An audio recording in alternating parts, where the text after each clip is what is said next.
Alemania, septiembre de 2019. Un archivo silencioso en Ludwigsburg. La investigadora Andrea Klein hojea las páginas de un antiguo documento. Es una lista de soldados alemanes que trabajaron en el campo de Auschwitz durante la Segunda Guerra Mundial. Hay más de 3.000 nombres mecanografiados en papel amarillento por el paso del tiempo. Andrea anota junto a cada nombre: detenido en 1945, juzgado después de la guerra, murió en combate. Pero pronto se da cuenta de algo inquietante. Para la mayoría de los nombres, solo puede escribir desaparecido. De los 3.127 soldados que trabajaron en Auschwitz, solo 294 fueron capturados al finalizar la guerra. Otros 127 murieron en combate. Esto significa que 2.706 hombres, casi el 87%, simplemente desaparecieron sin dejar rastro después de mayo de 1945. No eran los famosos líderes nazis que vemos en los libros de historia. No eran los cerebros que planearon el Holocausto.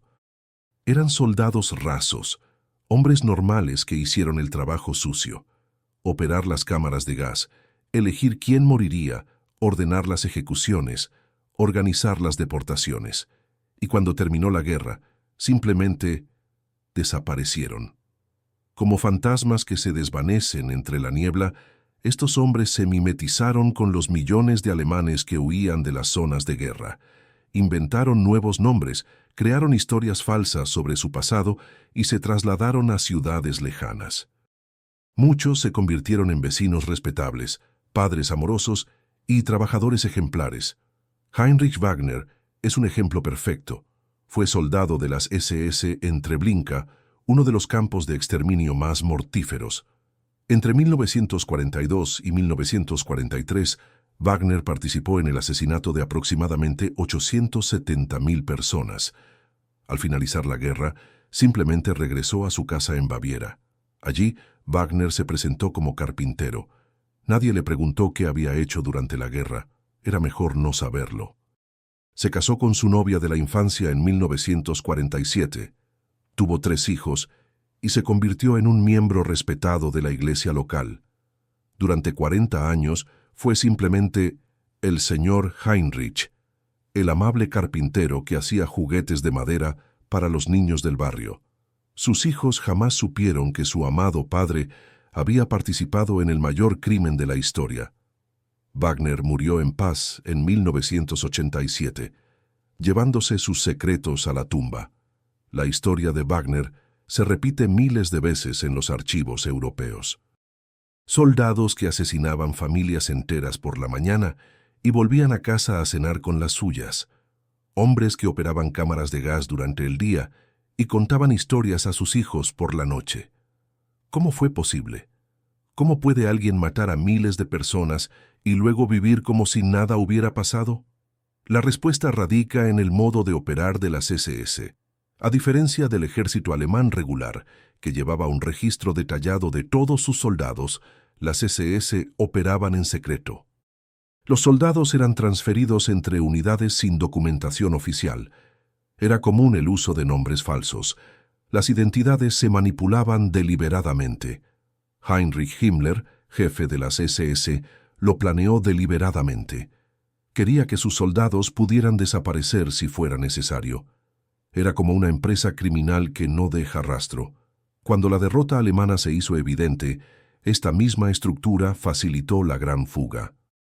En marzo de 1945, Himmler ordenó la destrucción de todos los archivos de las SS, no solo para ocultar las pruebas de los campos de concentración, sino también para borrar la identidad de cientos de miles de soldados. El caos de los últimos meses de la guerra creó el escenario perfecto para estas fugas. Ciudades enteras quedaron destruidas por los bombardeos. Los sistemas de identificación civil colapsaron. Millones de refugiados vagaban por las carreteras sin documentos. Para un antiguo soldado de las SS, era fácil pasar desapercibido y rehacer su vida. La mayoría seguía un guión sencillo. Decían haber servido como soldados rasos en el ejército alemán, sin mencionar jamás a las SS, dado que muchos registros militares fueron destruidos en las batallas finales. era prácticamente imposible verificar estas historias. Los aliados, desbordados por millones de prisioneros y refugiados, se centraron en capturar a los líderes nazis. Los soldados rasos eran liberados tras breves interrogatorios, sobre todo si no había cargos específicos contra ellos. Esta deficiente labor de selección tuvo terribles consecuencias para la justicia. Si bien los comandantes y altos mandos fueron perseguidos durante décadas, los perpetradores directos, aquellos cuyas manos estaban literalmente manchadas de sangre, escaparon casi por completo.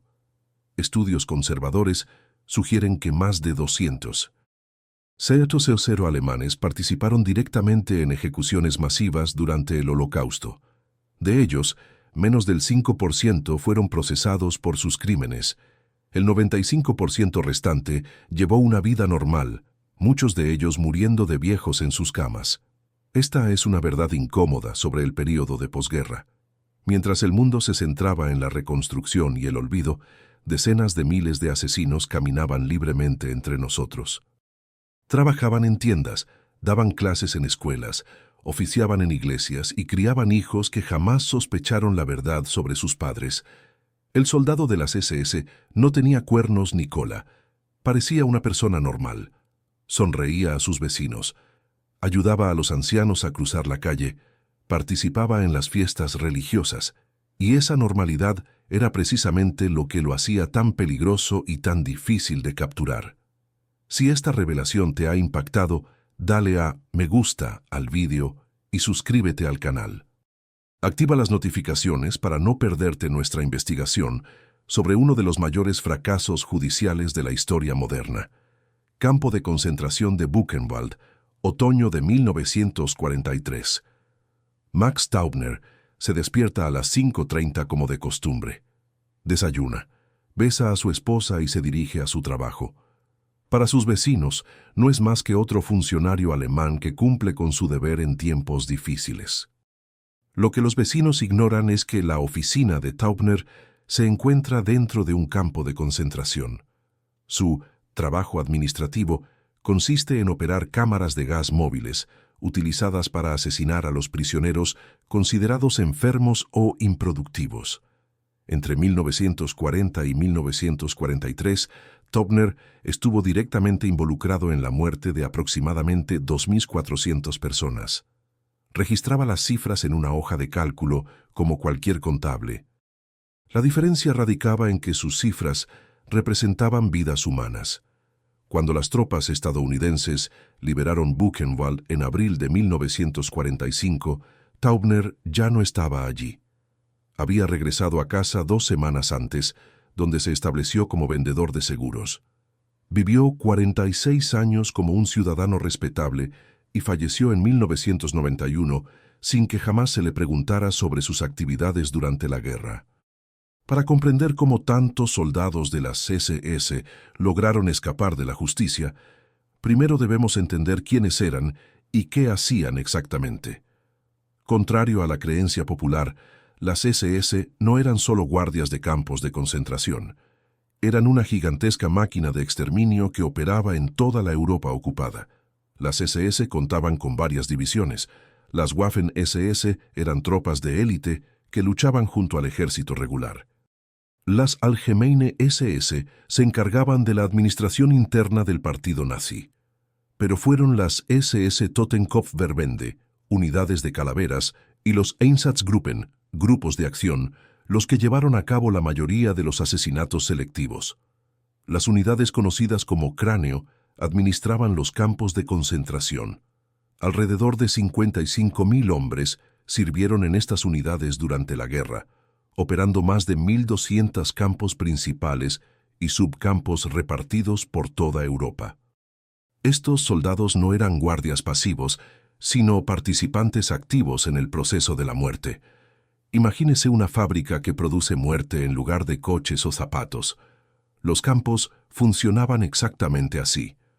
Había diferentes departamentos: recepción, donde llegaban los trenes; clasificación, donde separaban a los que iban a trabajar de los que iban a morir inmediatamente; producción, trabajo esclavo; y eliminación final, cámaras de gas y crematorios. Cada departamento requería personal especializado. Había soldados que operaban las cámaras de gas, otros que supervisaban el trabajo esclavo, algunos que se encargaban de la logística del transporte y otros que administraban las pertenencias robadas de las víctimas. Todos estos empleados eran soldados rasos de las SS, hombres de entre 20 y 40 años procedentes de toda Alemania. Muchos tenían familia, algunos eran religiosos. La mayoría tenía una educación básica y ejercía profesiones comunes antes de la guerra. Lo que los convirtió en asesinos no fue un sadismo natural, sino un sistema que normalizaba el asesinato. Recibieron un entrenamiento que les enseñó a ver a las víctimas no como personas, sino como materia que debía ser procesada. Los Einsatzgruppen representaron otro tipo de horror. Eran escuadrones móviles de la muerte, que siguieron el avance alemán en Europa del Este, ejecutando a judíos, comunistas e intelectuales locales.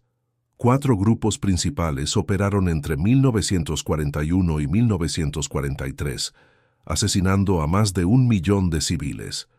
A diferencia de los campos de concentración, donde el proceso de exterminio estaba industrializado y se llevaba a cabo a distancia, los Einsatzgruppen realizaban las ejecuciones cara a cara. Familias enteras eran obligadas a desnudarse y a alinearse al borde de fosas comunes antes de ser fusiladas. Karl Jäger comandó una de estas unidades en Lituania. Sus propios informes, descubiertos después de la guerra, documentan meticulosamente el asesinato de 137.346 personas entre julio y diciembre de 1941. Jäger registró estas cifras como un vendedor documenta sus ventas mensuales. Tras la guerra, Jäger regresó a Alemania y trabajó como agricultor hasta 1959, cuando finalmente fue identificado y arrestado. Pero fue una rara excepción. La mayoría de los miembros de los Einsatzgruppen nunca fueron encontrados. Otto Bradfisch dirigió otro escuadrón responsable de masacres en Bielorrusia. Sus hombres ejecutaron a aproximadamente 45.000 civiles. Tras la guerra, Bradfisch se convirtió en abogado en Múnich, donde forjó una respetable carrera jurídica durante la década de 1950. La facilidad con la que hombres como Bradfisch lograron reconstruir sus carreras revela algo inquietante sobre la sociedad alemana de posguerra. Existía una conspiración tácita para evitar hacer preguntas. Los sucesos del pasado no se investigaban. Era más conveniente creer que los crímenes nazis habían sido cometidos por una pequeña élite de fanáticos. Esta negación colectiva creó el entorno perfecto para que los antiguos soldados de las SS se reintegraran en la sociedad. Muchos encontraron trabajo en empresas dirigidas por otros veteranos que compartían el interés de no investigar el pasado de los demás. La farmacéutica Bayer, por ejemplo, empleó a varios exmiembros de las SS durante las décadas de 1950 y 1960. Volkswagen reclutó activamente a ingenieros que habían trabajado en proyectos militares durante la guerra, independientemente de sus afiliaciones anteriores. Lo que lo hizo posible fue la naturaleza burocrática del Holocausto. Para muchos soldados de las SS, el exterminio no fue un acto de pasión ni de sadismo personal. Fue un trabajo, una responsabilidad profesional que desempeñaron con la misma mentalidad que cualquier otro. Esta perspectiva burocrática permitía mantener las identidades personales normales. Un soldado no se veía a sí mismo como un asesino, sino como un funcionario. No mataba gente, solo procesaba material. Este lenguaje técnico facilitaba la separación psicológica entre el trabajo y la vida personal. Muchos soldados de las SS desarrollaron 2 personalidades distintas: el empleado eficiente que participaba en el genocidio durante su jornada laboral y el padre de familia cariñoso que regresaba a casa por la noche. Para ellos, estas 2 identidades no tenían relación entre sí. Esta capacidad de compartimentación fue fundamental para la reintegración posterior a la guerra. Permitió a los hombres que habían participado en atrocidades vivir como ciudadanos normales, sin enfrentarse a la magnitud de sus crímenes. El resultado fue un fenómeno sin precedentes en la historia. Una organización responsable del mayor genocidio de la historia de la humanidad simplemente se disolvió, y la mayoría de sus miembros lograron desaparecer entre la población civil. Esta estructura industrial de la muerte ayuda a explicar cómo tantos verdugos escaparon. Comentario. ¿Te imaginas cómo la gente común se convirtió en engranajes de esta maquinaria? Descubramos juntos los métodos que utilizaron para escapar. Frankfurt del Meno, abril de 1945. Evacuación de los cuarteles de las SS. Wilhelm Koppe quema documentos en su oficina. Listas de soldados, órdenes de ejecución, informes operativos, todo se convierte en cenizas entre las llamas. En 2 semanas, las tropas estadounidenses estarán en la ciudad. En 2 horas, Koppe ya no será un oficial de las SS. Será simplemente otro refugiado alemán intentando sobrevivir. Esta escena se repitió en cientos de cuarteles de las SS durante los últimos meses de la guerra, pero quemar papeles fue solo el primer paso de un elaborado proceso que permitió que decenas de miles de soldados simplemente desaparecieran del mapa. Los métodos de escape utilizados por los exsoldados de las SS se pueden dividir en 5 estrategias principales: cambio completo de identidad, cambio de ciudad dentro de Alemania, huida a otros países, búsqueda de protección de organizaciones poderosas y la táctica del soldado común. Cambio de identidad completo. El método más común consistía en crear una identidad completamente nueva. El caos de la posguerra facilitó enormemente esta tarea. Millones de alemanes habían perdido todos sus documentos a causa de los bombardeos. Los registros civiles de ciudades enteras quedaron destruidos. Friedrich Engel, antiguo miembro de un escuadrón de la muerte que participó en masacres en Ucrania, aprovechó esta confusión para convertirse en Hans Müller. Simplemente se presentó ante las autoridades estadounidenses como un refugiado de Königsberg, una ciudad que había sido completamente destruida por los soviéticos. Dado que se perdieron todos los registros de Königsberg, fue imposible verificar su historia. Müller Engel recibió nuevos documentos y se estableció en Baviera, donde trabajó como contable durante 30 años. Su verdadera identidad no se descubrió hasta 1987, cuando un superviviente de las masacres lo identificó en una fotografía de un periódico. Otros soldados tomaron prestadas las identidades de los muertos. Wilhelm Stark, un antiguo guardia de Sobibor, asumió la identidad de su primo fallecido en la guerra. Debido a su parecido físico y a que la familia original había muerto en los bombardeos, Stark vivió como Conrad Stark hasta su muerte en 1988. El truco consistía en elegir cuidadosamente la identidad falsa. Los mejores candidatos eran hombres solteros sin familia, procedentes de ciudades destruidas, preferiblemente de las regiones orientales que ahora estaban bajo control soviético. Reubicación en la ciudad. Muchos exsoldados de las SS simplemente se trasladaron a regiones remotas de Alemania donde nadie los conocía. El país estaba dividido en zonas de ocupación con escasa comunicación entre ellas, lo que facilitaba este tipo de huida. Gustav Sorge, quien había supervisado ejecuciones en Polonia, se trasladó de Prusia Oriental a Renania, a más de 1000 kilómetros de distancia. Allí abrió una pequeña empresa de transportes y se convirtió en un respetado empresario. La estrategia era sencilla pero eficaz. Nadie cuestionaba las historias de los refugiados de las regiones orientales perdidas a manos de los soviéticos. La tragedia de los alemanes expulsados generó una solidaridad que desalentaba las preguntas sobre el pasado individual, escape internacional. Las tristemente célebres rutas de escape que ayudaron a los líderes nazis a huir a Sudamérica también fueron utilizadas por soldados rasos de las SS. Organizaciones como la Red del Padre Alois Udall en Italia procesaron a miles de refugiados alemanes, muchos de ellos antiguos miembros de las SS. Bruno Weber, antiguo guardia de Auschwitz, llegó a Argentina en 1948 a través de esta red. Se instaló en Córdoba, donde fundó una pequeña fábrica de muebles. Durante 40 años fue un respetado inmigrante alemán que contribuyó a organizaciones benéficas y participó activamente en la Iglesia Católica. Su verdadera identidad no se descubrió hasta 1998, cuando investigadores alemanes encontraron su nombre en documentos de Auschwitz. Pero Weber ya había fallecido 2 años antes, llevándose sus secretos a la tumba. Protección organizacional. Quizás el método más inquietante fue la protección ofrecida por las organizaciones occidentales durante la Guerra Fría. Tanto la inteligencia estadounidense como la británica reclutaron a antiguos miembros de las SS para operaciones antisoviéticas. Heinz Felfe, un antiguo oficial de las SS, fue reclutado por el BND, Servicio Secreto Alemán, en 1951. Durante 10 años, trabajó en un puesto importante dentro de la organización, con acceso a información altamente clasificada.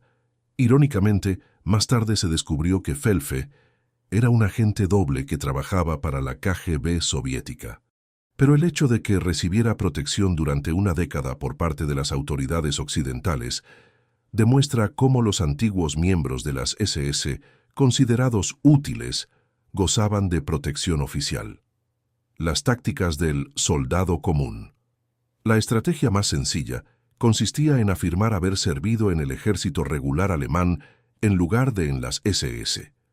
Dado que muchos registros militares habían sido destruidos, esta afirmación era difícil de refutar. Klaus Hornig, quien había operado las cámaras de gas en Treblinka, declaró a los interrogadores estadounidenses que había servido como soldado de infantería en el Frente Oriental. Al no existir documentos que lo contradijeran, fue liberado y regresó a su país, donde trabajó como maestro durante 3 décadas. Esta estrategia funcionó porque los aliados diferenciaron claramente entre el ejército regular, considerado una organización militar normal, y las SS, reconocidas como una organización criminal. Los soldados del ejército fueron tratados como prisioneros de guerra. Los miembros de las SS se enfrentaron a intensos interrogatorios y a la posibilidad de ser juzgados. Redes de soporte. Los veteranos de las SS crearon redes informales que facilitaron su huida. Estas redes, conocidas como fraternidades, proporcionaban documentos falsos, dinero, empleos e incluso esposas a los exsoldados que necesitaban rehacer sus vidas. HIAG, oficialmente una organización de ayuda mutua para veteranos, funcionaba en la práctica como una red de protección para antiguos miembros de las SS. La organización, legal en Alemania Occidental, ayudó a miles de veteranos a encontrar empleo, a menudo sin indagar en detalles sobre sus actividades durante la guerra. El papel de las familias enteras, participaban a menudo en la conspiración del silencio. Las esposas inventaban historias para justificar las prolongadas ausencias de sus maridos durante la guerra. A los niños se les enseñaba a no hacer ciertas preguntas.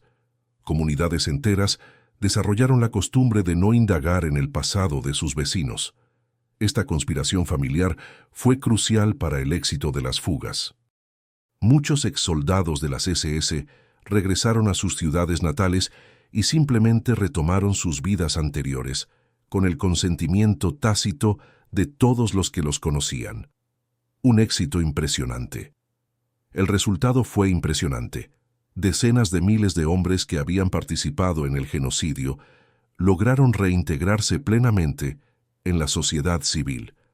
Muchos vivieron durante décadas como ciudadanos respetables antes de morir pacíficamente por causas naturales. Esta pudo haber sido la mayor fuga masiva de criminales de la historia, y funcionó porque la sociedad de posguerra quería olvidar, no recordar. Era más fácil aceptar las historias de los refugiados que investigar verdades incómodas sobre el pasado reciente. Estos métodos revelan un impresionante nivel de coordinación. ¿Cómo crees que fue posible que tantas personas conspiraran en silencio? Veamos ahora casos concretos de cómo funcionaron estas fugas en la práctica. Treblinka, agosto de 1942. Andén de llegada del tren. El tren se detiene. Las puertas se abren con un golpe metálico. Cientos de personas comienzan a desembarcar, hombres, mujeres, niños, ancianos, todos confundidos, asustados, aferrados a sus pocas pertenencias. No saben que en 2 horas estarán muertos. Franz Zuchomel observa desde la torre de vigilancia. A sus 21 años es un suboficial de las SS encargado de supervisar la recepción de los transportes. Con una libreta en la mano, anota cuidadosamente: tren número 47 procedente del gueto de Varsovia, aproximadamente 2000 personas. Zuchomel no opera las cámaras de gas, no empuja a la gente a la muerte. Su función es más bien técnica: contar cadáveres, anotar cifras, organizar pertenencias personales. Es un joven organizado y eficiente que transforma el genocidio en estadísticas. Entre agosto de 1942 y octubre de 1943, Franz Zuchomel participó en el asesinato de aproximadamente 870. 0 personas en Treblinka. Su trabajo fue esencial. Sin un registro preciso, el proceso sería menos eficiente. Cuando Treblinka fue clausurada en octubre de 1943 tras una revuelta de prisioneros, Zuchomel fue trasladado a Italia. En mayo de 1945, al finalizar la guerra, simplemente desapareció. Durante 33 años, Franz Zuchomel vivió como un ciudadano alemán común y corriente. Trabajaba como obrero en una fábrica metalúrgica en Altötting, un pequeño pueblo de Baviera. Estaba casado, tenía 2 hijos, participaba en las fiestas de la cerveza locales y jugaba al fútbol con sus amigos los domingos. Sus vecinos lo conocían como un hombre tranquilo pero trabajador. Sus hijos lo adoraban como un padre cariñoso que los llevaba a pescar los fines de semana. Su esposa lo consideraba un marido devoto que nunca hablaba de la guerra, a diferencia de muchos hombres de su generación. La verdad sobre Franz Zuchomel no se descubrió hasta 1978, cuando el documentalista francés Claude Lanzmann lo localizó para la película Shoah. Lanzmann había pasado años investigando a antiguos empleados de campos de exterminio y, a través de archivos polacos, encontró el nombre de Zuchomel vinculado a Treblinka. Lo que siguió fue una de las entrevistas más perturbadoras jamás filmadas. Durante 9 horas, Zuchomel describió con todo lujo de detalles técnicos el funcionamiento de la máquina de la muerte de Treblinka. Habló de optimización del flujo, procesamiento de llegadas y eficiencia operativa, como si se tratara de una fábrica cualquiera. Lo más sorprendente, Zuchomel no mostró remordimiento alguno. No se consideraba un delincuente, sino simplemente un empleado que había cumplido con sus obligaciones profesionales en tiempos difíciles. «Era mi trabajo», dijo a la cámara.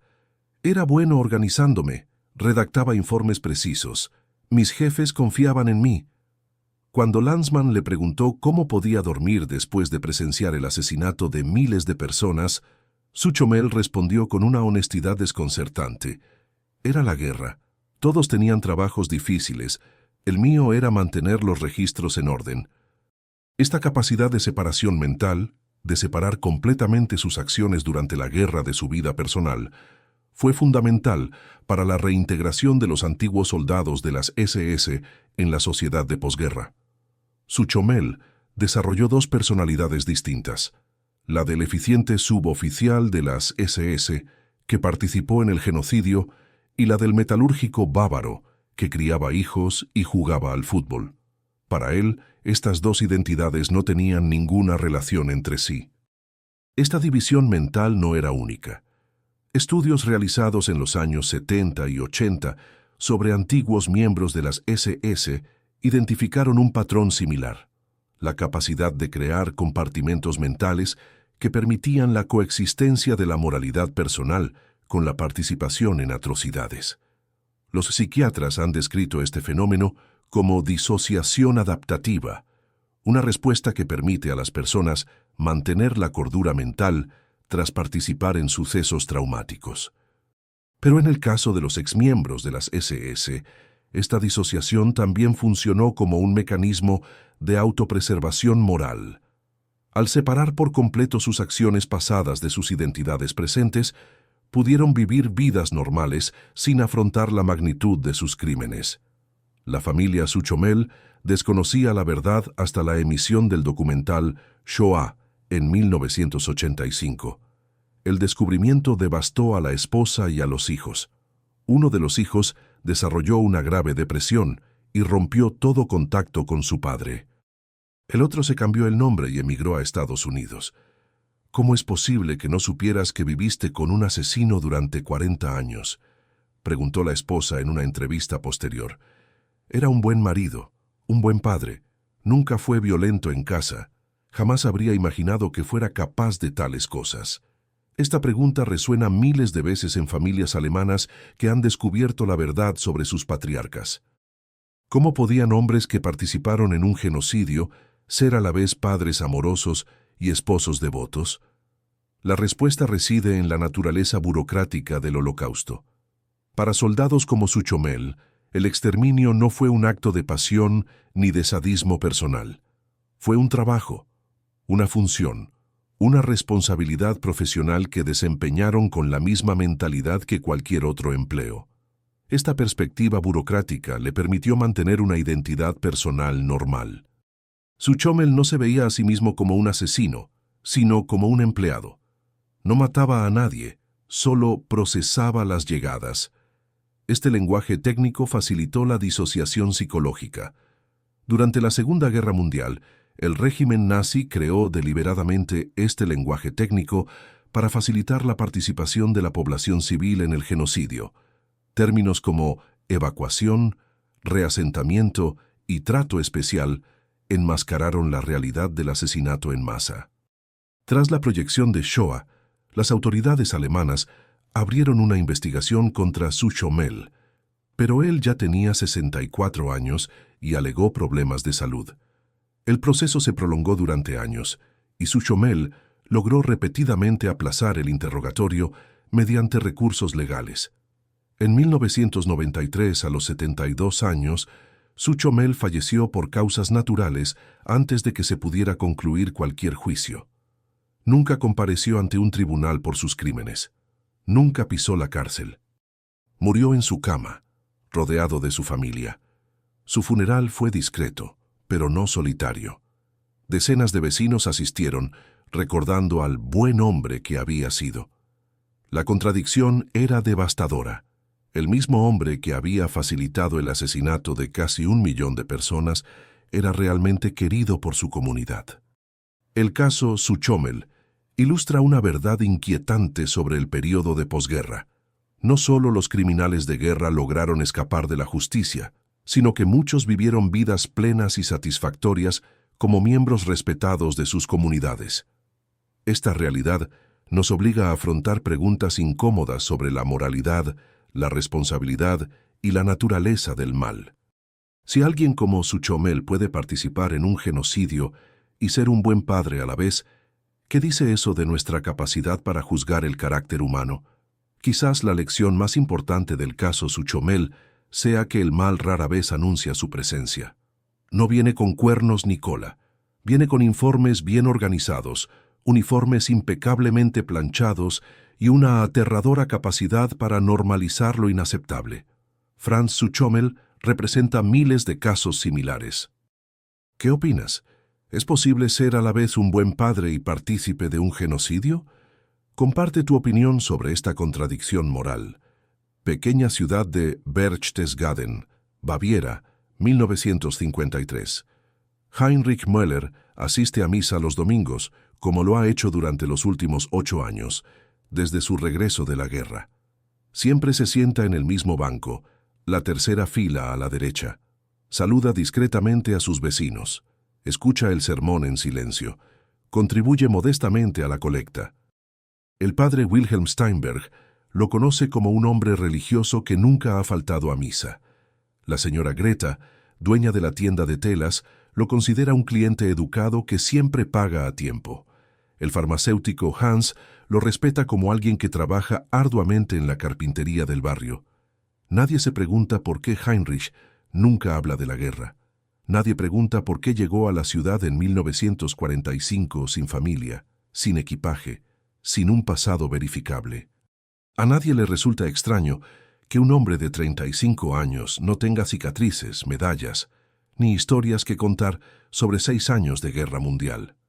Porque Heinrich Müller no es quien dice ser. Su verdadero nombre es Heinrich Becker, y entre 1942 y 1944 comandó un destacamento responsable de las masacres en Crimea. Supervisó personalmente la ejecución de aproximadamente 18.000 civiles judíos y ucranianos.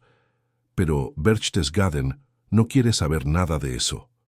Todo el pueblo participa en una conspiración inconsciente de silencio que protege a Heinrich y a decenas de otros refugiados con pasados similares. Esta conspiración no fue planeada ni organizada. Surgió de forma natural de la necesidad psicológica colectiva de olvidar. La sociedad alemana de posguerra necesitaba creer que había sido víctima, no perpetradora, que los crímenes nazis habían sido cometidos por una pequeña élite de fanáticos, no por gente común como sus vecinos. El psicoanalista alemán Alexander Mitscherlich estudió este fenómeno y lo describió como una incapacidad para elaborar el duelo. La sociedad alemana fue incapaz de procesar emocionalmente su participación en el Holocausto, por lo que colectivamente optó por olvidar. Esta amnesia colectiva creó el entorno perfecto para la reintegración de los antiguos soldados de las SS. Comunidades enteras desarrollaron una cultura de silencio. El pasado no se investigaba. Las historias contradictorias se ignoraban. Era más conveniente creer las versiones edulcoradas que presentaban los refugiados.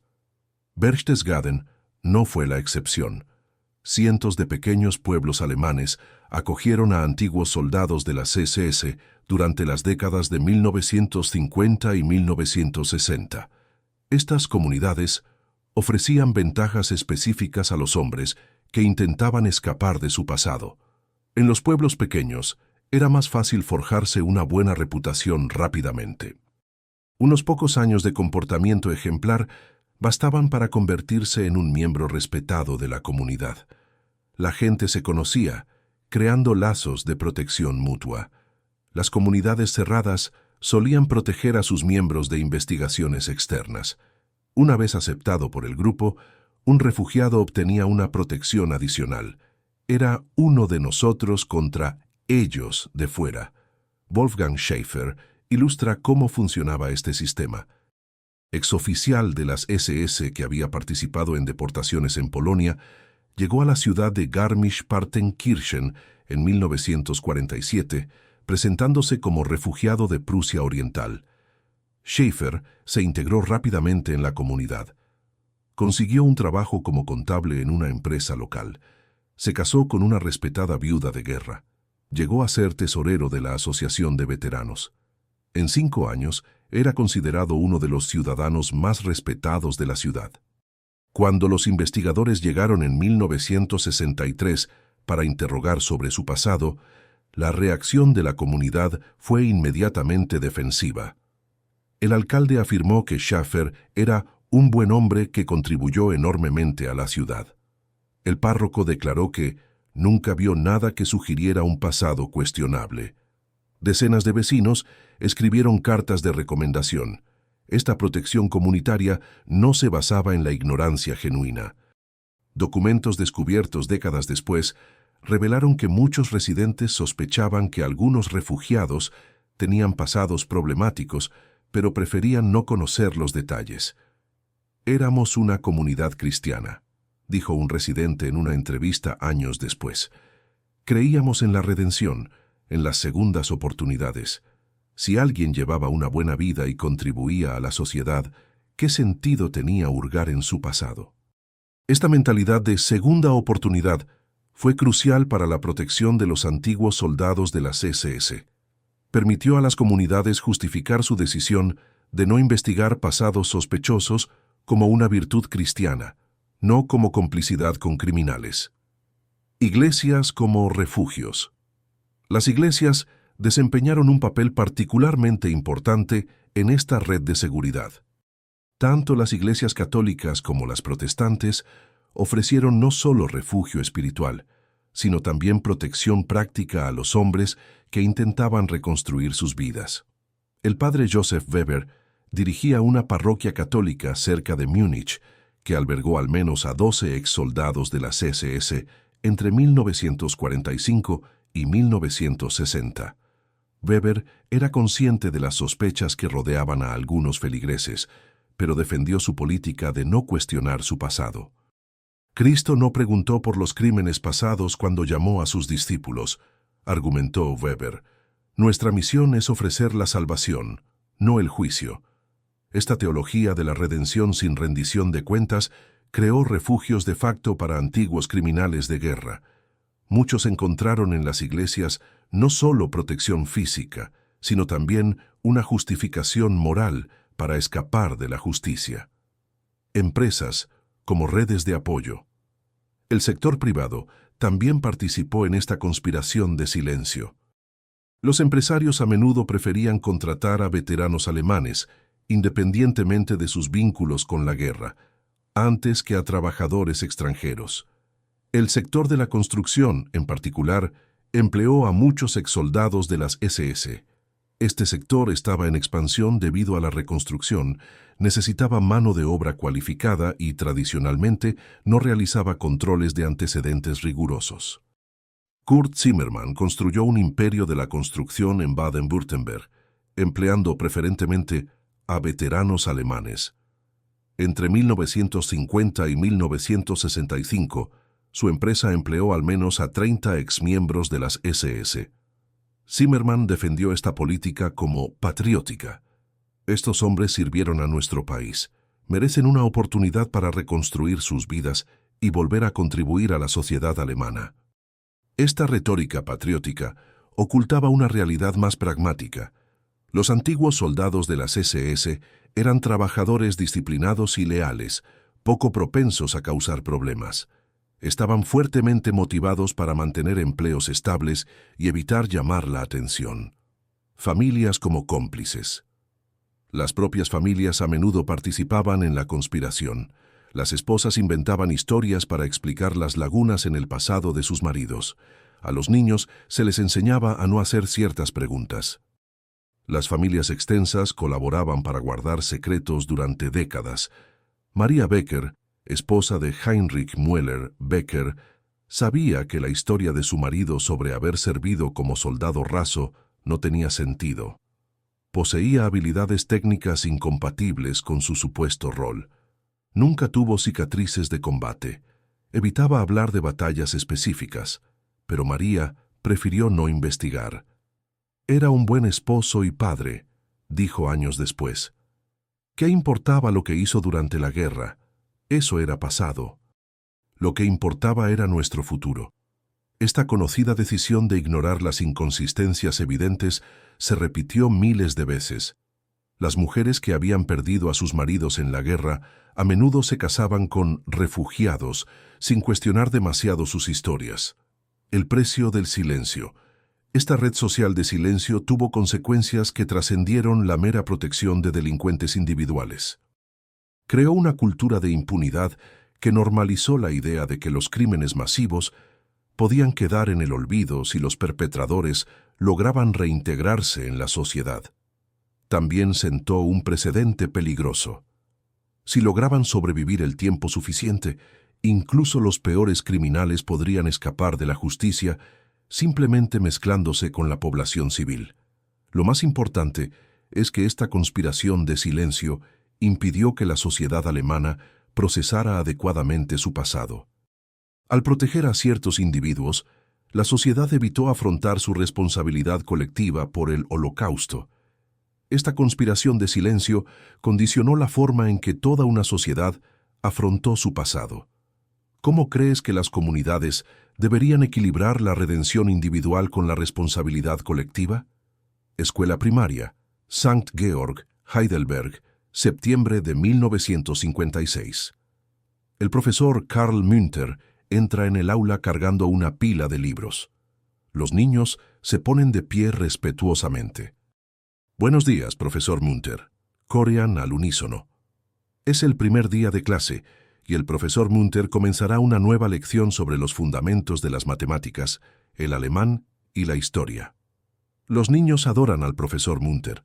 Es paciente, amable y tiene un don especial para explicar cosas difíciles de forma sencilla. Nunca grita, nunca pierde la calma. A menudo trae dulces para los alumnos que destacan. En 12 años de docencia en la escuela, se ha convertido en uno de los educadores más respetados de la ciudad. Los padres confían plenamente en él. El director lo considera un ejemplo de dedicación profesional. La comunidad lo ve como un pilar moral. Un hombre íntegro que dedica su vida a educar a la próxima generación alemana con valores cristianos y democráticos. Pero Karl Münter oculta un terrible secreto. Ese no es su verdadero nombre. En realidad es Heinrich Gärtner, un antiguo soldado de las SS que entre 1941 y 1943 participó en operaciones de exterminio en Ucrania y Bielorrusia. Durante 2 años, supervisó ejecuciones masivas que causaron la muerte de aproximadamente 15.000 civiles. La transformación de Heinrich Gärtner en Karl Münter es un estudio perfecto de cómo los antiguos soldados de las SS lograron crear identidades completamente nuevas e integrarse sin problemas en la sociedad de posguerra. Planificando la nueva vida. Heinrich Gärtner comenzó a planear su fuga en febrero de 1943, cuando se hizo evidente que la guerra estaba perdida. Como muchos oficiales de las SS, comprendió que tendría que desaparecer por completo para evitar ser capturado por los aliados. El primer paso consistía en obtener documentos falsos. Gärtner tenía una ventaja. Antes de la guerra, había trabajado como oficinista en el registro civil de un pequeño pueblo cerca de Dresde. Conocía el sistema burocrático alemán y sabía exactamente qué documentos necesitaría. En abril de 1943, durante un permiso, Gärtner visitó el cementerio de su ciudad natal. Allí encontró la tumba de Karl Münter, un contemporáneo suyo que había fallecido de tuberculosis en 1934 a los 22 años. Münter era soltero, huérfano y había dejado pocos registros oficiales, lo que lo convertía en un candidato perfecto para el robo de identidad. Gärtner memorizó cada detalle de la vida de Münter: fecha de nacimiento, nombres de los padres, escuela a la que asistió, direcciones anteriores. Pasó meses elaborando una biografía detallada para su nueva identidad. El siguiente paso fue crear una historia plausible para el período de la guerra. Gärtner decidió que Karl Münter había sido reclutado como soldado regular en 1940, sirvió en el Frente Oriental, resultó herido en combate en 1943 y recibió la baja médica. Para dar credibilidad a su historia, Gärtner se lesionó deliberadamente la pierna izquierda, creando una cicatriz que probaría su herida de guerra. También estudió mapas e informes de batalla para poder hablar con convicción sobre sus supuestas experiencias militares. La Gran Fuga. En octubre de 1943, cuando su unidad fue disuelta, Gärtner simplemente desertó. En lugar de presentarse para un nuevo destino, se dirigió a Baviera utilizando documentos falsificados que lo identificaban como Karl Münter. Su primera parada fue un campo de prisioneros de guerra aliado, donde se entregó voluntariamente como un soldado alemán herido que intentaba volver a casa. Los interrogadores estadounidenses, abrumados por miles de prisioneros, solo comprobaron superficialmente su historia. Münter Gärtner fue liberado en enero de 1946 tras un interrogatorio rutinario. Su actuación fue convincente. Cooperó, proporcionó información aparentemente útil sobre las posiciones militares alemanas, que en realidad estaba desactualizada, y demostró una actitud derrotista apropiada hacia el régimen nazi. Su profesión declarada, maestro de escuela primaria, fue crucial para su liberación.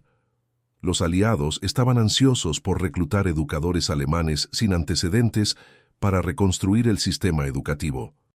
Un maestro con aparente experiencia militar, pero sin vínculos políticos cuestionables, era justo lo que necesitaban, construyendo una nueva vida. Tras su liberación, Karl Münter se instaló en Heidelberg, una ciudad elegida estratégicamente. estaba lejos de su región natal, lo que reducía las posibilidades de ser reconocido. Era una respetable ciudad universitaria que necesitaba profesores cualificados. Y se encontraba en la zona americana, donde los controles de antecedentes eran menos rigurosos. Münter solicitó un puesto de profesor en la escuela St. Georg en marzo de 1946. Su entrevista fue ejemplar. Demostró sólidos conocimientos pedagógicos, habilidades adquiridas durante su vida anterior. Expresó con vehemencia valores democráticos. Habló con elocuencia sobre la necesidad de educar a los niños alemanes para un futuro pacífico y tolerante. El director quedó impresionado. Se trataba de un joven veterano que había servido a su país con honor. Había sufrido heridas en combate, pero conservaba el suficiente idealismo como para dedicar su vida a la educación. Era precisamente el tipo de alemán regenerado que las autoridades educativas querían reclutar. Münter fue contratado inmediatamente. El desempeño de la normalidad. Durante su juventud, Karl Münter vivió con extrema cautela. Evitaba hablar de política. Nunca mencionó detalles de su supuesta experiencia militar. Se obsesionó con ser el profesor perfecto, preparado, entregado e irreprochable. Esta dedicación no era solo una estrategia, sino también un mecanismo psicológico de autopreservación. Al convertirse realmente en el mejor profesor posible, Münter logró reconciliar su nueva identidad con su necesidad de autoestima. Ya no era Heinrich Gärtner, el asesino, era Karl Münter, el educador entregado. En 1949, Münter se casó con Elisabeth Weber, una enfermera local cuya familia había perdido a 2 hijos en la guerra. Elisabeth se sintió atraída por la estabilidad y la dulzura que Münter demostraba. Para ella, él representaba la esperanza de una vida normal tras años de trauma. El matrimonio fue crucial para la plena integración social de Münter. Elisabeth provenía de una familia respetada, lo que automáticamente le otorgaba credibilidad social. Y lo que es más importante, tener una esposa alemana de buena familia eliminaba las preguntas sobre su pasado que un soltero solitario podría tener. Consolidación de la nueva identidad. En la década de 1950, Karl Münter no solo rehizo su vida, sino que creó una identidad tan convincente que él mismo llegó a creerla. Este fenómeno psicológico, en el que el impostor interioriza su falsa identidad, es común entre quienes mantienen imposturas prolongadas. Münter desarrolló una auténtica pasión por la educación. Estudió nuevas metodologías pedagógicas, escribió artículos para revistas especializadas en educación, participó en conferencias sobre reforma curricular. Su dedicación era genuina, no fingida. En 1952 tuvo su primera hija con Elisabeth, a la que llamaron Ingrid. La paternidad profundizó su transformación psicológica. Como padre, Münter experimentó emociones genuinas de protección y amor que contrastaban marcadamente con sus acciones pasadas. El devastador descubrimiento. La verdadera identidad de Karl Münter no se descubrió hasta 1978, 35 años después de su deserción de las SS. La revelación se produjo gracias a una extraordinaria coincidencia. Dmitry Kovalenko, superviviente de las masacres en Ucrania, emigró a Estados Unidos tras la guerra. En 1978, sus nietos estudiaban alemán y escribían cartas a escuelas alemanas que impartían el idioma. Una de estas cartas iba dirigida a la escuela St. Georg. Karl Münter respondió personalmente, enviando una fotografía de la escuela y una cordial carta que fomentaba el intercambio cultural. Por un extraordinario golpe de mala suerte, la foto acabó en manos de Kovalenko, quien reconoció inmediatamente al hombre que había supervisado la ejecución de su familia 35 años antes. El colapso de una vida. Cuando se le presentaron las pruebas en diciembre de 1978, Karl Münter lo negó todo inicialmente, pero la evidencia documental era abrumadora. Fotografías de las SS mostraban claramente a Heinrich Gärtner, cuyo parecido con Karl Münter, de 55 años, era innegable.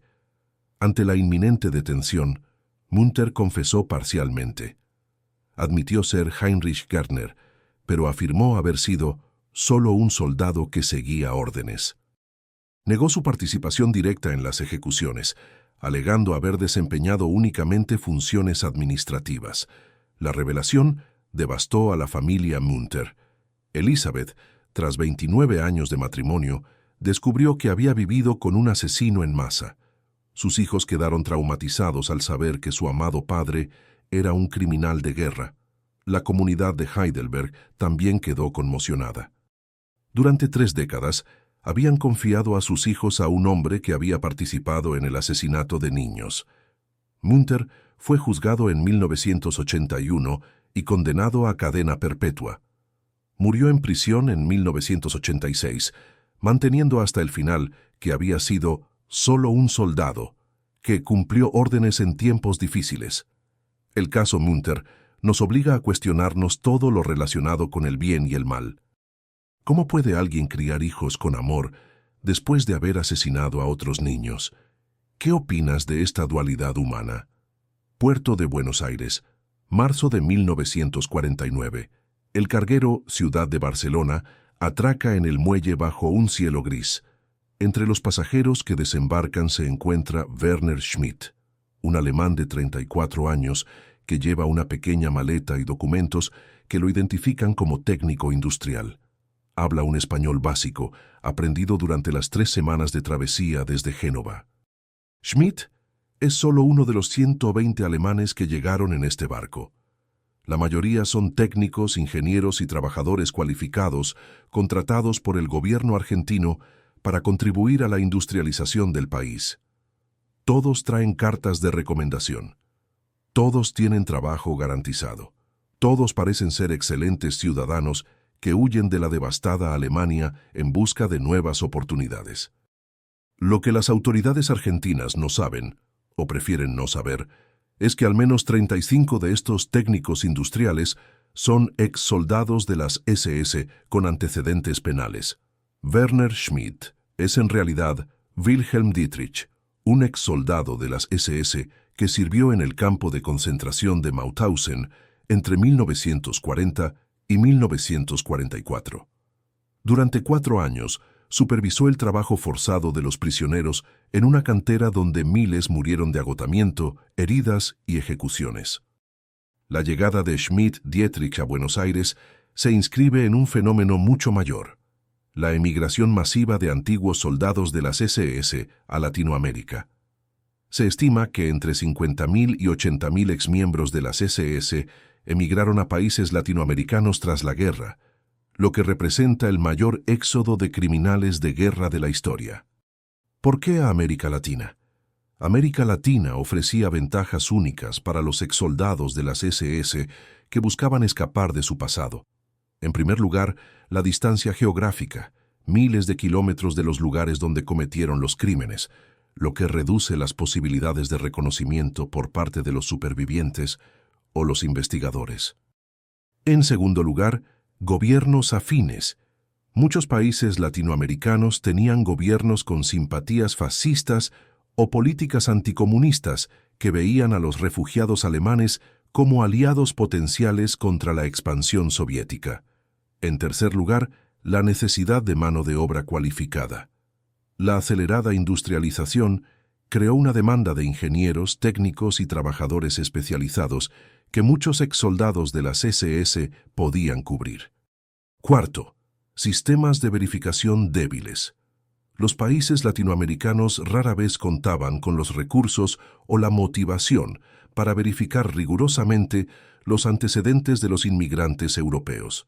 Finalmente, las comunidades alemanas establecidas, las poblaciones germánicas preexistentes, proporcionaron redes de apoyo y facilitaron la integración social.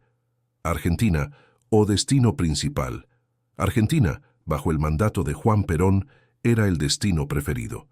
Entre 1946 y 1955, aproximadamente 12,000 alemanes emigraron oficialmente a Argentina, pero estimaciones no oficiales sugieren que la cifra real fue mucho mayor. La política argentina favorecía explícitamente a los inmigrantes alemanes. Perón creía que los técnicos alemanes eran esenciales para la modernización de la economía. Eva Perón supervisaba personalmente la inmigración a través de la Comisión Argentina para la Inmigración en Europa, que contaba con oficinas en Roma, Ginebra y Madrid. Otto Siegburg ilustra cómo funcionaba este sistema. Exsoldado de las SS que había participado en operaciones contra los partisanos en Yugoslavia, llegó a Buenos Aires en 1947 con documentos proporcionados por la comisión que lo identificaban como especialista en motores diésel. Siegburg fue contratado de inmediato por la empresa estatal Somisa, donde trabajó durante 25 años como ingeniero jefe. Sus supervisores argentinos quedaron impresionados por su competencia técnica. Nunca sospecharon que habían contratado a un veterano de las masacres contra civiles yugoslavos. Durante su trayectoria profesional, Siegburg contribuyó significativamente al desarrollo de la industria siderúrgica argentina. Diseñó sistemas que incrementaron la producción en un 40%. Formó a cientos de jóvenes ingenieros argentinos. Fue ascendido en repetidas ocasiones y recibió condecoraciones por su excepcional servicio. En 1972 se jubiló con una pensión completa y el reconocimiento como uno de los ingenieros más talentosos de su generación. Murió en Buenos Aires en 1987, llevándose sus secretos a la tumba. Brasil. El gigante silencioso. Brasil recibió aproximadamente 8.000 inmigrantes alemanes oficialmente entre 1945 y 1960, pero la cifra real podría haber sido mucho mayor. A diferencia de Argentina, Brasil mantuvo una política oficial más discreta, pero en la práctica ofreció un generoso apoyo a los técnicos europeos. Hans Köhler, antiguo guardia de Bergen-Belsen, trabajó como carpintero en Curitiba desde 1951 hasta su muerte en 1984. Klaus Weber, antiguo miembro de un escuadrón de la muerte, fundó una pequeña fábrica de muebles en Santa Catarina donde empleó a decenas de trabajadores locales. Estos hombres se integraron plenamente en la sociedad brasileña. Se casaron con mujeres locales, tuvieron hijos brasileños, participaron en las fiestas comunitarias y contribuyeron a las economías regionales. Para sus comunidades eran simplemente alemanes trabajadores que habían huido de una Europa devastada. Chile, refugio en las montañas. Chile ofrecía ventajas específicas, un territorio aislado, un gobierno conservador y una influyente comunidad alemana establecida desde el siglo XIX. Se estima que alrededor de 3,0 exmiembros de las SS emigraron a Chile. Walter Rauff, inventor de los camiones de la muerte, se estableció en Santiago, donde fundó una próspera empresa de conservas de pescado. Durante 26 años fue un respetado empresario de la comunidad chileno-alemana y contribuyó a organizaciones benéficas. Cuando agentes del Mossad intentaron capturarlo en 1962, el gobierno chileno se negó a cooperar. Las autoridades locales argumentaron que Rauff se había convertido en un ciudadano productivo. Esta protección le permitió vivir sus últimos 22 años en libertad. El papel de las redes de escape. La emigración no fue accidental. Fue facilitada por redes organizadas que incluían organizaciones religiosas como la Red del Padre Alois Udall en Roma, organizaciones de veteranos como HIAC, redes empresariales de compañías alemanas con operaciones en América Latina y la protección oficial de algunos gobiernos occidentales. Vidas prósperas en tierras lejanas. Muchos exsoldados de las SS que emigraron no solo escaparon de la justicia, sino que construyeron vidas excepcionalmente prósperas. Se convirtieron en empresarios exitosos, contribuyendo significativamente a las economías de sus países de adopción. Werner Schmidt y Wilhelm Dietrich, que llegaron a Buenos Aires en 1949, fundaron una empresa de equipos industriales que se convirtió en líder del mercado argentino. Para 1975, era uno de los empresarios alemanes más ricos de Argentina, con más de 500 empleados. El impacto en las familias, los hijos y nietos de estos antiguos soldados de las SS, A menudo desconocían el pasado de sus patriarcas. Crecieron como argentinos, brasileños o chilenos, orgullosos de sus abuelos pioneros alemanes. El descubrimiento de la verdad, cuando se produjo, devastó a estas familias. María Elena Dietrich, hija de Wilhelm, se convirtió en una destacada médica en Buenos Aires. Cuando los documentos revelaron la verdadera identidad de su padre en 1998, quedó traumatizada. «Toda mi vida se ha basado en una mentira», dijo. «El hombre que me inculcó valores morales participó en un genocidio. ¿Cómo puedo conciliar estas dos realidades?» El legado complejo. Hoy, décadas después de la muerte de la mayoría de estos exsoldados de las SS, su legado en Latinoamérica sigue siendo complejo. Por un lado, muchos contribuyeron genuinamente al desarrollo de sus países de adopción. Por otro, representaron una de las mayores fugas de la justicia en la historia moderna.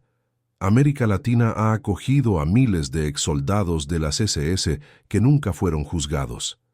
¿Cómo conciliar la justicia por los crímenes del pasado con el reconocimiento de sus contribuciones posteriores a la sociedad? Viena, Austria, septiembre de 1961. Simon Wiesenthal está sentado en su pequeña oficina, rodeado de pilas de documentos, fotografías amarillentas y cartas de supervivientes. En la pared, un mapa de Europa está marcado con chinchetas de colores. Cada color representa a un tipo diferente de criminal de guerra que sigue en libertad.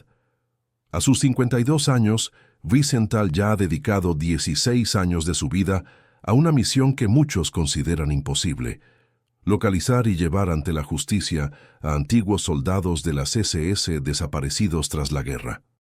Sus críticos afirman que está perdiendo el tiempo, que los criminales o bien ya están muertos, o tan bien escondidos que jamás serán encontrados, y que la sociedad debería pasar página en lugar de reabrir viejas heridas. Pero Wiesenthal no se rinde. Para él, cada nombre en sus listas representa no solo a un criminal fugitivo, sino a miles de víctimas que merecen justicia. Cada investigación exitosa envía un mensaje al mundo. Los crímenes de lesa humanidad no prescriben sin importar cuánto tiempo pase. Esa mañana, Wiesenthal examinó una carta procedente de São Paulo, Brasil. Un superviviente de Sobibor afirmaba haber reconocido a un antiguo guardia que trabajaba en una fábrica de Volkswagen. La carta incluía una fotografía borrosa tomada a escondidas en una calle concurrida. Wiesenthal examina la fotografía con una lupa. El hombre de la imagen tiene unos 55 años, cabello gris y aspecto saludable. ¿Podría tratarse de Franz Stangl, el antiguo comandante de Treblinka, desaparecido en 1945? El parecido es asombroso, pero no concluyente.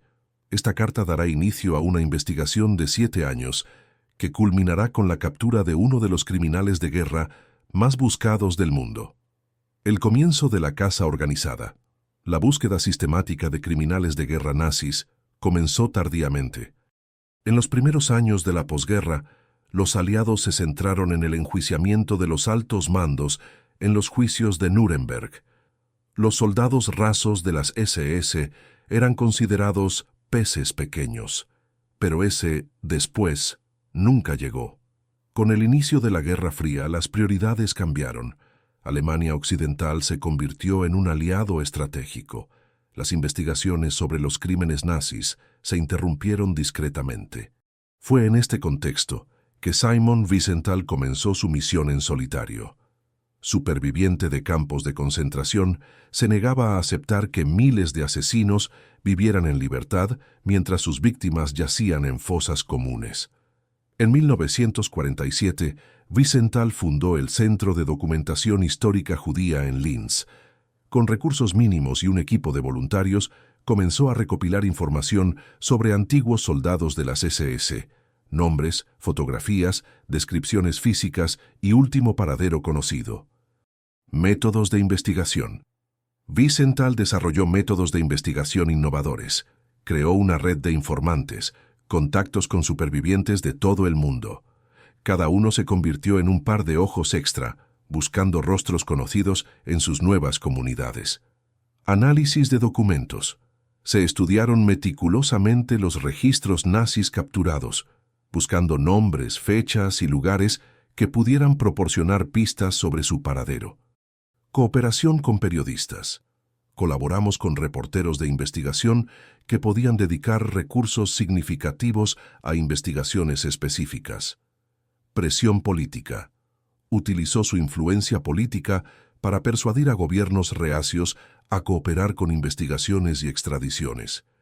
A medida que surgían nuevas tecnologías, Wiesenthal las incorporaba, desde máquinas Xerox hasta ordenadores primitivos. El caso Franz Stangl, una investigación modelo. La captura de Franz Stangl ilustra cómo funcionaban estas técnicas en la práctica. La investigación comenzó en 1964 con la Carta de São Paulo.